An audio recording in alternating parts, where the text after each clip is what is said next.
welcome back to Star Trek Resurgence. And first things first, I just thought I'd change into my Star Trek uniform.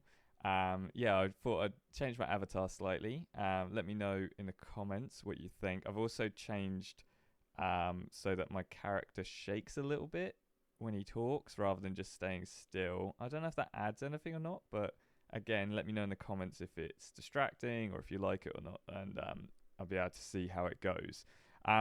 Now, with this video, I recorded this already, and then I looked back, and because the audio is from it's a PC game, my Elgato captured it, and the audio for the PC audio captured it, and it doubled up, and it was so annoying. You could hear the dialogue twice, like 1 second after each other. So I'm having to re-record this. So I saw it obviously a little bit going forward, so it's not all going to be like first initial reaction, but not too much. So we should be all right. It's just more frustrating for me. Where we left off is we got trapped in an ion storm, and it was all going crazy. Oh, not trapped in an ion storm, but we were like at a base with an ion storm going on. It all went a bit crazy. Jara, our first character, had to make some hard decisions, but I think we did all right. I think we covered most characters being happy. Chevak is just never happy with anyone apparently. And the captain is a little bit unsure with us, but I think we should have just about like got through that. Carter got struck with lightning, but he also kind of made a little romance option going on with Petty Officer Maris. So it's, good and bad. But we are now on our way to a diplomacy mission. We've got to pick up a ambassador who we don't quite know who it is yet. But we've got to pick up their shuttle. We're just trying to find it in an asteroid belt. And that's where we're at now. So we're going to continue. And watch my last video to see like the lead up to this. I've located the shuttle. Opening comms. On screen. Shuttle to Resolute. Shuttle to Resolute. Debris field. Lost maneuvering. Losing. I can't get it any clearer. We won't get a transporter lock. It's just not happening. Power up the tractor beam. We'll pull them directly into the docking bay.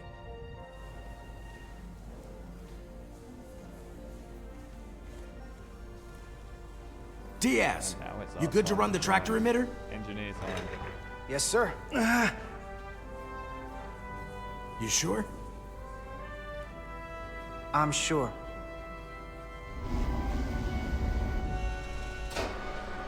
Come on, Diaz. We're about to track the beam. First thing, lock onto the shuttle and stabilize the rotation.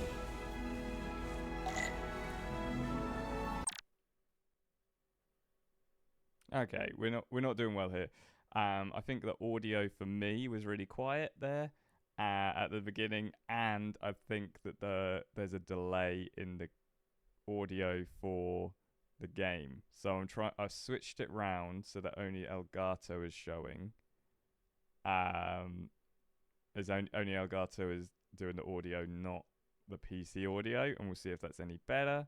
And hopefully my voice audio is better as well. So let's jump back in. We're doing to lock on to the shuttlecraft to track the beam. Spinny spins. We got them. At least they're going to feel less like sick. Spinning around all over the place like that. We're pulling in debris. I'm on it. Okay, we're going to pause it there. I'm going to check the audio worked all right, and then we're going to continue and hope that it's okay. All right. I think that worked. So I think the recording of the PC audio it had like a delay so that the voice sync was off, but with the Elgato it seems to be much better. And my voice I think is a little bit quiet still, but I think I get closer to the mic when I play, so we'll just keep going and hope. I don't know why all of a sudden like my setup has been messed up. Maybe there's an update somewhere that's completely thrown me out of the loop. But nothing's changed in my recording setup otherwise, which is weird. But we're gonna jump back in. We have to get rid of these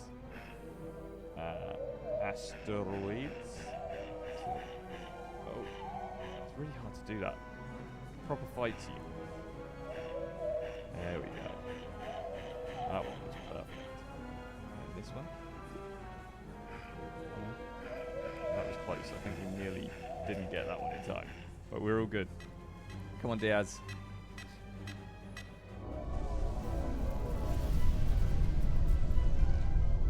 That's gonna take out the shuttle. Here's the bridge. There's a large piece of debris headed for the shuttle. The tractor beam can't handle it. Can our shields take it? I believe so. Oh, yes. Commander Ryder, plot an intercept course. We're about to On it. take the hit. Oh. I didn't see the other dot. Oh, we have to move. Oh, we have to move the course. Here we go. Maneuvering thrusters bearing 53 Mark 17, 200 meters on an intercept course. Maneuvering.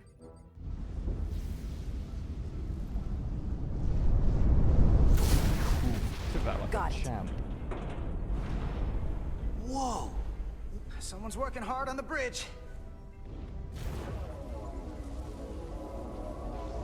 Time to bring him in.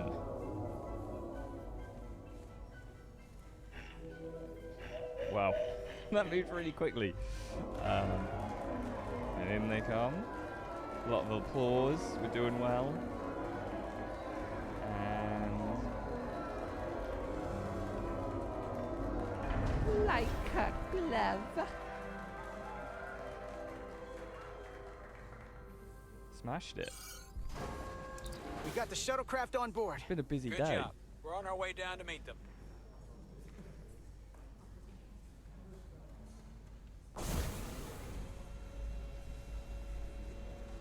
There's a build up here. Oh. Terra firma, so to speak. Ambassador Spock. Time to say, of course it's Spock. Whenever there's an ambassador, it's usually Spock in Star Trek, isn't it? The captain will be right down to meet you, sir. In that case, I will wait for him here. Okay. Not intimidating at all. Just gonna wait here with you.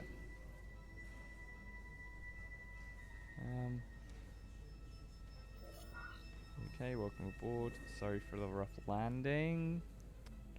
Let's go welcome aboard. Let's try and keep it. Well, let me be the first to say, welcome to the Resolute. Yeah, kind of Ambassador. official. Thank you, Petty Officer... Carter? Carter Diaz. Sir. I am pleased to meet you, Petty Officer Carter Diaz. It appears I have you to thank for my safe arrival. You betcha. Your assistance arrived not a moment too soon. I'm gonna go with if I had may some say help. so. Because the Well, it wasn't all me. I got some help from yeah, upstairs. they took on a A bombastic approach to clearing debris. We thought we were prepared for our arrival in Hotari space, but it is evident my craft was not sufficiently robust for such intense ionic activity. it would appear. The storm has been pretty intense. There was an element that was most unusual. Before you came to our aid, our maneuvering thrusters and impulse engines were rendered inoperable. So we attempted a short traversal at warp speed, only to find that we could not achieve warp at all, even though our diagnostics computer showed no faults or anomalies. That's unusual. What do you make of that? When all indications say that warp speed is possible, but in practice, we find it is not. I'll go with the storm. It Well, seems- this storm is one of the strangest phenomena we've ever encountered. It's disrupted other systems. Who knows what it might do to a warp drive? Yes, it would seem further investigation is called for. We'll take readings, run some additional diagnostic checks, and we'll get to the bottom of this. Quite logical, Petty Officer Diaz. Thank you. Ambassador Spock. Excuse me. I'm honored to have you aboard. I'd like to get right to it. We're already behind. Oh, that went well. I think we won over Spock.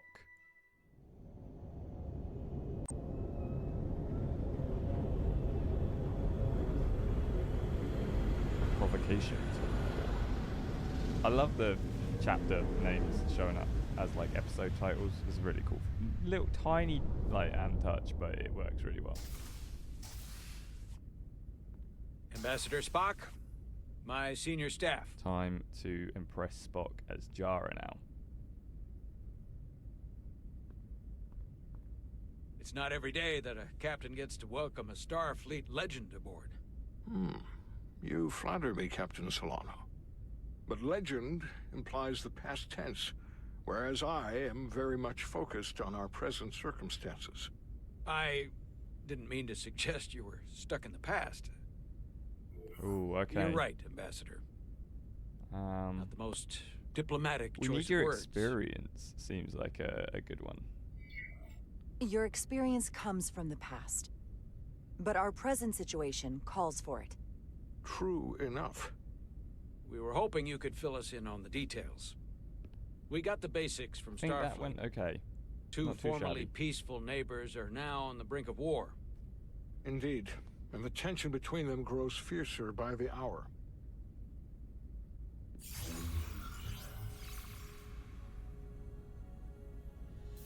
Lydia and Came Hotari. with a PowerPoint presentation. I like The it. Lydians are the more advanced species. They made first contact with the Hotari over a century ago. This is Tau, the Hotari moon. It is rich in dilithium, and for decades, the Hotari and the Illydians have shared a mining operation there. The Illydians provide the technological resources, while the Hotari have served as the labor force. The stability of that arrangement was the source of their peace, until recently. The Hotari have suddenly and forcefully seized control of the mining operations and expelled the Illydians from their system. That is the official story, as told by the Hotari when they requested Federation mediation. But the details remain scant. Communications between all parties have been limited by the ionic interference. Let's see if they've retaliated at all. Have the Illydians retaliated against the Hotari? Or taken any action against them? Surprisingly, they have not yet responded in kind. They were open to a Federation presence. But it is unlikely the relatively primitive Hotari forces would stand a chance against the Illydian fleet in open war. Left unchecked, this conflict will result in more bloodshed, which is what we are here to prevent. And the dilithium trade hangs in the balance. Clearly, the Hotari have been exploited in this relationship. Maybe we can persuade them peace is the more profitable alternative for everyone. That's the hope, isn't it? They both profited from the mines. And for the Hotari, something is better than nothing. Peace is our objective, after all. That is correct. I'm not really sure with this one. I don't want to disagree with them too much, but I think they don't want peace. The Hotari just won their independence. It's hard to believe they would give that up just for profit. I agree. It would be exceedingly difficult to bring the Hotari to that position. Neither the Illydians or the think Hotari the are captain's members of that the happy with Federation, so we can't make them do anything. There is an additional complicating factor I should mention. In the past, the Federation has relied on the Illydians as a source of dilithium. That certainly changes things. We're not going in Federation as sources its dilithium from a lot of places. unbiased people, are we? Yeah, and this is one of them. I'm going to say we're not going to be trusted. That means the Hotari have no reason to trust us. I wouldn't go that far, Commander. We are completely neutral in this matter, on neither one side nor the other. You say that. Any suggestion otherwise would compromise our position. Given the Federation's involvement in the Iridium dilithium trade, Captain Solano and I must make every effort to appear neutral in these negotiations. What worries me is if this whole thing unravels, and we're at the mercy of the storm at less than full strength. We can't let it come to that. Considering what the ion storm has done to our ship, and the Ambassador's shuttle, we have to assume the Elydian fleet has had problems with it as well. This recent surge in the energy disturbance temporarily levels the playing field. That's true. Commander Westbrook is correct. The energy anomalies around the Hatari systems have been noted I think I'm going to go 2, because it does buy us some time, doesn't it? They have never been observed on the orders of magnitude we have seen in recent weeks. That they wouldn't dare attack us, sort of thing, and the perfect storm seems a bit too glib, so I'm going to go it buys us some time. If it's keeping the two sides talking instead of shooting at each other, that actually helps us negotiate a peace. And we'll take advantage of that as long as it works in our favor.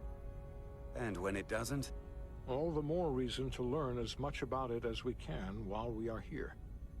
We do not want to be caught unprepared, should the energy anomaly continue to fluctuate. So I trust we understand our circumstances. We're operating on a strict timetable here, and we're going to be leaving for the negotiations shortly. Commander Westbrook, I want you to leverage our systems to investigate the anomaly from here while we're gone. Aye, Captain. Thank you all.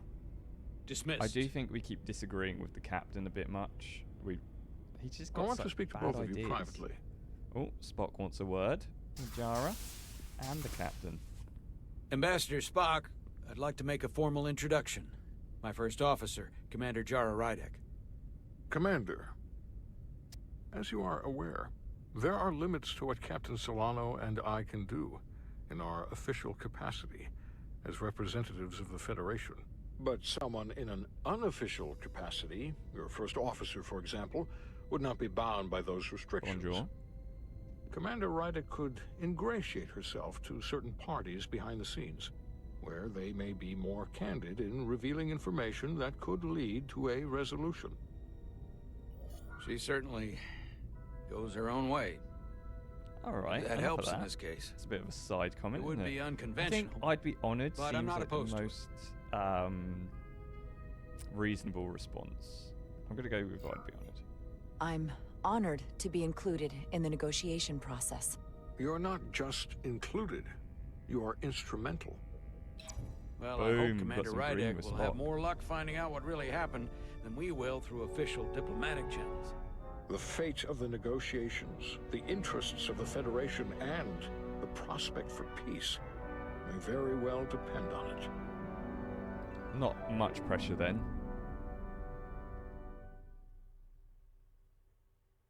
Do you know what I just realised? Leonard Nimoy is no longer with us, is he? So that's a very convincing voice actor or whatever they did to get the Spock voice. It's quite a good one. Sounds a lot like him. Oh. Mr. Diaz, I understand you have already discussed the warp drive failure with Ambassador Spock? I have. It is imperative that the Ambassador's shuttle be flight ready. I need you both to ascertain the root cause of the system failures he encountered. I'm surprised, Commander. I thought you would have wanted to work on Ambassador Spock's shuttle yourself. I respect the Ambassador and his many accomplishments, but I do not derive any satisfaction from interacting with his shuttle as if it were somehow transubstantiated through its association with him. Especially when I have the entirety of this starship to concern myself with. Maybe we go, it's just a normal shuttle, because he's not I am not the chief engineer of this shuttlecraft. When you look at it logically, yes, it is just a shuttle. No different than any of the others. There is plenty that is different about it, and that is what you are to investigate. I don't think we But please limit your findings to observable scientific phenomena. We'll try to restrain ourselves. Then I will leave you to it. Make note of any abnormalities in your report. Carry on. It seems like he's warming up to us. No red. Yeah. Even Chovok has to look at that face and know you've earned some real respect. Alright, it's not that bad. And I have to admit that I owe you one. Oh, you don't You owe were me. right to make me go first. I don't know what I was thinking. Yeah, you don't owe me. Like, let's play the nice guy. You did the smart thing. You've pulled me out of trouble how many times? Yeah. Call it even. Okay. At the very least, maybe I can track down that bottle of Saurian brandy you're still on the hook for. But first, we have work to do. Bottle of booze will do. Yes. Oh, and a green with can't remember what her name is. Ready to go? Just all set. Let's run the diagnostic. green with her anyway. I just said it, but I can't remember. I do love this engineering stuff. This is my favourite bit of the game so far. Let's begin the diagnostic. So, I know about your talk with Miranda. All right. You do? She sent me a Priority 1 dispatch right after your conversation. Look at that eyebrow. I'm happy for you. Both of you. Thanks. But again, I'm only going to tell you this once. Don't screw this up. Because I would be very unhappy if you tried this out and then, I don't know, 6 weeks or 6 days later, I have to start splitting holidays between the two of you. All because things went south and you're not on speaking terms. Faith. That just isn't gonna work for me. You really don't believe in me, huh? It's not you. Or her. Just running the numbers, and things don't work out more often than they do. Yeah, she has got a point. I like my friends, and I like our group. I don't want to lose that. Is that thing done? Yeah, it's wrapping up. Let's see. The relays along the primary EPS are blown. The backup relays are all intact. An EPS overload from the warp drive could cause that. But how did the shuttle end up dead in the water? Huh. Well, maybe the ship's data recorder can tell us something. Data recorder. It records the data. Here. They were only about 8 minutes from their plotted warp point. No faults, just those warnings. What are they? Let's find them out. Warp field inversion. The warp field became inverted suddenly. I've seen this happen when the center warp coil cracks. A cracked warp coil throws a fault code. Still, we should take a look. And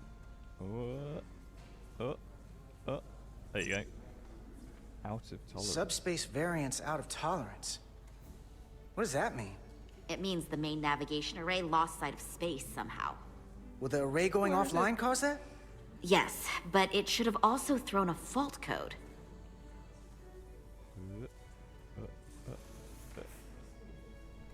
It's a bit difficult to, like, I'm not quite sure where the fingers are pointing. There was a complete warp cascade failure. Wow. They're lucky the shuttle didn't turn inside out. Makes me think the computer panicked on the warp field equation. Any one of these failures should have thrown a fault. If it was caused by a system failure. None of this caused the relays to blow. Roll forward to when that happened. Yes, ma'am. So here, they take a moment to get their bearings and they attempt to re-engage the warp drive. There. That's the relays blowing. And look, there's another warp system alert. Do we have to look at them, or? They're all the same. They're all the same. Subspace variance out of tolerance, or warp inversions. Finally, there's a complete warp cascade failure. Then it's one of two things. Either a warp coil is cracked, or the navigation array is offline. That makes sense. Divide and conquer. You want to check the warp coils or the navigation array? I'll check the other. Let's not overcomplicate I like the idea of the warp One of coils. these systems is likely broken. I'll check the nacelles for a cracked coil. That sounds like my kind of jam. I'm really, like, Star Trek loves its sciencey talk and stuff, but I'm really enjoying, like, just the kind of what's it called, the engineering stuff. It's really fun. Your tricorder can record and analyze data. Even looking through it will reveal the unseen. Use 2 to equip or holster the tricorder. Hold left mouse button to scan glowing objects. You must be close to some objects to scan them. Watch the frame of the screen to see if you are too far away. Okay, so 2. Get the old tricorder out. Oh, okay. And then, can I scan it? How do I scan? Well, it says I can scan. There you go. Some objects you scan will activate a deep scan. During a deep scan, use Q and E to switch between different scan modes and search for glowing objectives. The mode indicators on the tricorder will blink if there's an object to find in that mode.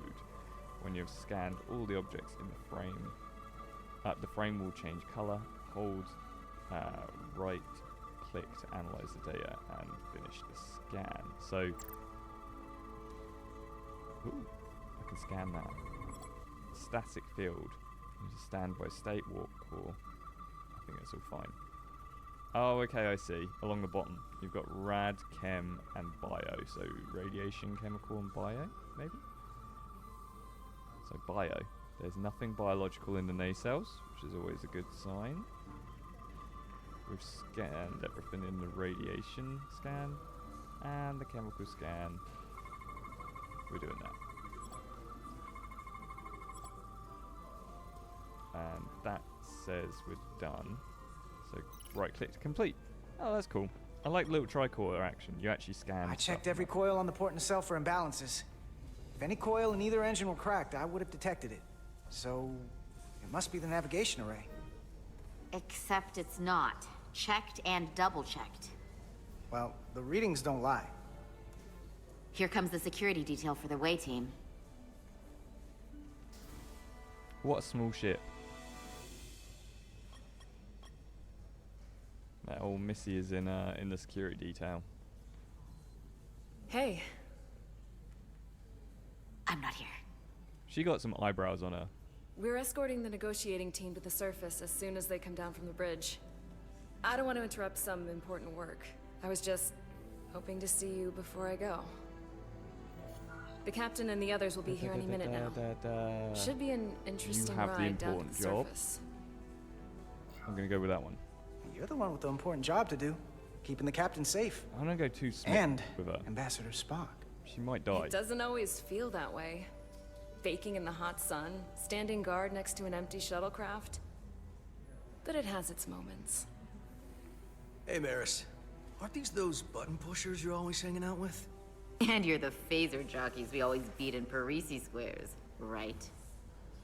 Oh, all aboard guys. for Hotari. That another one of the captain's railroad things? Gotta be. I just usually zone out by the time he gets to the whole, steam engines were the warp drives of their day part. Catch y'all later. So the captain likes trains. Noted. You don't want to miss your train.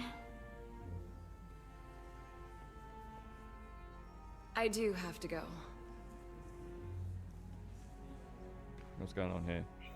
There's Not gonna no lie. way I'd rather not leave right we're now. leaning in for a kiss in front of the captain. More important things on my She's mind. defo gonna reject us, and if not, it's just embarrassing. So we just come back safe. Seems like the best option. Do me a favor. Come back safe. Deal. Because she's going off as security on this mission. We don't know what's going to go down, but Be seeing you. something's going to go down, right? So there's a chance that she kicks the bucket because doing some like brave thing. So Etzelar to Diaz. If you could float back down to reality, we still have a ways to go. All right, where were we? So, the warp coils in the navigation array are fine, but the nav computer doesn't seem to think so. I'm out of ideas short of field stripping the shuttle from bow to stern. that sounds like a lot of work. You wanna take this out of the shuttle and throw it on the bench? Oh, real hands-on maintenance. I like it. That was quick. Okay, the nav computer is patched into the ship. The ship's computer can double-check our work. If the shuttle's nav computer's putting out false data, we'll know it. Let's run through the shuttle's logs again. Running now. And we are going to leave it there. I'm really hoping that this recording has worked okay. And we're not going to have weird audio or something like that. So, yeah, you'll know by next video how my reaction is if this video didn't go too well. But let's just quickly run through. Captain Solano still had misgivings about orders being defied, but remained willing to place his trust in his new first officer to live up to expectation. So that's good. And I think everyone else... Oh, no, there's... She didn't relieve Jara, defied captains. Yeah, so everyone else apart from Spock, I think nothing new has happened. Let's see what Spock has to think about Jara. Ambassador Spock noticed Jara's keen intellect and unique insight into dynamics of the Hatari-Elidian conflict during the mission briefing. Ambassador Spock also noted Jara's humility when presented with her back-channel mission. So, okay, we're winning over Spock for sure. Let's see how Carter is. Miranda loved Carter's charming personality when they were saying goodbye in the docking bay. So we did all right. We didn't. So it's Miranda Maris. I'm never going to remember these names, but Miranda is still, you know, smitten for us. We're amazing and all that. Edsela, I can't remember what her nickname is. There's some sort of nickname that they call each other. Was reminded how much she values her friendship with Carter, and she doesn't owe him anything for letting her go first into the hull. All good. Chovak agreed with Carter's purely logical approach to working on Ambassador Spock's shuttle. So we were a little bit not like us, like our character Diaz, I feel, but at the same time, we've won over Chovak a little bit. So I think we have to be a bit clever in how we respond to things, not always like how the character would maybe. And then Spock was impressed with Carter's skills to use tractor beam to rescue the shuttle, and he was left with a distinct impression Carter is a team player. Because we are. Team Star Trek. Go. Anyway, we're going to leave it there. Thank you for watching. I hope you're enjoying this. I'm really enjoying this game. It's got all of like the notes that I enjoy from like a Telltale game, but it's also got all of the really kind of Star Trek points as well, which work for me. And it's quite fun, to be honest. Like, and the story is pretty interesting at the moment as well. So, and I think it's only going to get more interesting. So make sure you come back next time to see more. Remember to like, comment, subscribe, and I will see you when I see you.